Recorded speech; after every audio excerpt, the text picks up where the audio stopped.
Sir இப்போ வந்து பார்த்தீங்க அப்படின்னா, நெறைய ஃப்ரெஷர்ஸ் இருக்காங்க. ஸோ அவங்க எல்லாருக்குமே வந்து பார்த்தீங்க அப்படின்னா, புது ட்ரெண்டிங்கில இப்போ ஏற்கனவே வந்து ட்ரெடிஷ்னல் மார்க்கெட்டிங்கில பண்ணிட்டு இருக்காங்க. டிஜிட்டல் மார்க்கெட்டிங்கில இப்போ most of the industries example வந்து பார்த்தீங்கன்னா, டெக்ஸ்டைல் இண்டஸ்ட்ரீஸ், எஜுகேஷன் இண்டஸ்ட்ரீஸ் எல்லாருமே வந்து பார்த்தீங்க அப்படின்னா, டிஜிட்டல் மார்க்கெட்டிங்கில ஒரு 90% வந்து அவங்களுடைய மார்க்கெட்டிங்க ஃபுல் அண்ட் ஃபுல் வந்து டிஜிட்டல் மார்க்கெட்டிங்கில என்டர் ஆயிட்டாங்க. ஒரு 10% தான் வந்து என்ன பண்றாங்க அப்படின்னா, அவங்க வந்து ஒரு ட்ரெடிஷ்னல் மார்க்கெட்டிங் பண்ணிட்டு இருக்காங்க. ஸோ, இப்போ ஒரு ஃப்ரெஷர் இந்த இண்டஸ்ட்ரியில என்டர் ஆகணும் அப்படின்னா, அவங்களுடைய ஃபர்ஸ்ட் ஸ்டெப் என்ன சார்? எப்படி வந்து அவங்க எடுத்து வைக்கலாம்?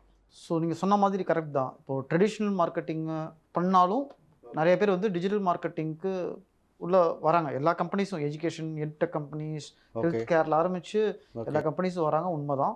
அண்ட் எல்லாரும் at some point of time இந்த கேரியர் ஸ்டார்ட் பண்ணணும். Okay, okay. ஸோ ஃப்ரெஷர்ஸ் கூட ஒரு இது வேணும். இப்போ இந்த இந்த ஃபீல்டுக்கும் மற்ற ஃபீல்டுக்கும் என்ன டிஃப்ரென்ஸ்னு பார்த்தீங்கன்னா, மோஸ்ட்லி காலேஜஸில் ட்ரெடிஷ்னல் காலேஜஸில் இது சொல்லிக் கொடுக்க முடியாது ஆக்சுவலாக. ஓகே, ஈவன் தோ நிறையா யூனிவர்சிட்டிஸ் வந்து இப்போது எம்பிஏக்கு டிஜிட்டல் மார்க்கெட்டிங் அந்த மாதிரி ஸ்பெசிஃபிக்காக கொண்டு வந்தாலும் ஓகே. அது இண்டஸ்ட்ரி ரெலவெண்ட்டாக இருக்க வாய்ப்பே இல்லை. ஏன்னா அது வந்துன்னா எவ்ரி 2 மந்த்ஸ் 3 மந்த்ஸ்க்கு ஒரு தடவை வந்து நிறைய மாறிட்டே சேஞ்சஸ் இருக்கும். அந்த ஓகே, ஜாப்ல இருந்தால் தான் இதில் வந்து நம்ம வந்து அப்டேட்டடாக இருக்க முடியும். ஓகே, ஸோ ஃப்ரெஷர்ஸ்க்கு வர முடியுமா அப்படின்னா கண்டிப்பாக வரலாம். Why not? எல்லா ஃபீல்டுக்கும் ஃப்ரெஷர் வராங்க. இந்த ஃபீல்டுக்கு டெஃபினட்டாக வரலாம். எப்படி வரலாம் அப்படின்னு நீங்கள் கேட்டிங்கன்னா நிறைய வழி இருக்குது. நிறைய வழி இருக்குது. அதுதான் வழி இல்லை. ஏன்னா நீங்கள் சீனியர் டிஜிட்டல் மார்க்கெட்டர்ஸ் நிறைய பேர்கிட்ட பேசியிருந்தா கூட ஒருத்தர் ஒரு ஒரு மாதிரி தான் சொல்லி வந்திருப்பாங்க. சில பேர் வந்து இன்டர்னாக இருந்து வந்திருப்பாங்க, சில பேர் கோர்ஸ் படித்து வந்திருப்பாங்க, ஓகே, சில பேர் வந்து ஏதோ ஒரு ஃபீல்டில் ஒரு கம்பெனியில் கிராஃபிக் டிசைனராக ஜாயின் பண்ணியிருப்பாங்க, அப்படியே குட்டி குட்டியாக பிளாக் எழுதி வந்திருப்பாங்க.